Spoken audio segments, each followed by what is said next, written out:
Ilmastonmuutos on uhka globaalille tuotannolle.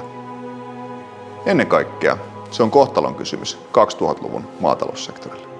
Viljelykelpoisen maa-alan vähentyessä tuotot pienenevät ja sijoitettu pääoma ei kasva. Yhtiö lähti etsimään ratkaisua tähän liiketoiminnalliseen haasteeseen. Miten kasvattaa tuottoa jatkuvasti hupenevien resurssien maailmassa. Ylpeydellä esittelemme ruoantuotannon tulevaisuuden, jonka tutkimus, tuotekehitys ja innovaatioyksikkömme on puristanut todellisuuteen.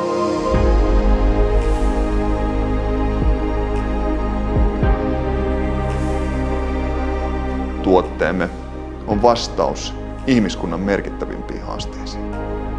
Sen ainutlaatuinen koostumus vaikuttaa suoraan haittailijoiden, kuten kapibarojen, norsujen, lintujen, valaiden, eläkeläisten, rikkaruohojen, sosiaali- ja kulttuurialan toimijoiden, kasvien, puiden, pelaajien ja työllistämättömien biologisesti tärkeisiin prosesseihin. Tehoton biomassa väistyy välittömästi alati kasvavan kvartaalituloksemme tieltä. Tästä päivästä lähtien toimitamme teollisuusmyrkkyä maailman kaukaisimpiinkin kolkkiin. Barreli barrelilta, tynnyri tynnyriltä.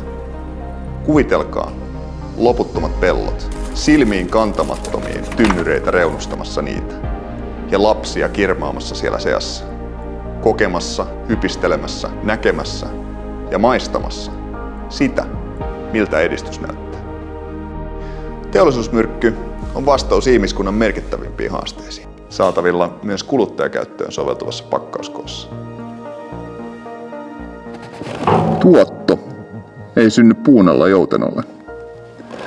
Yhtiö viljelee tulevaisuuden maailmaa nyt.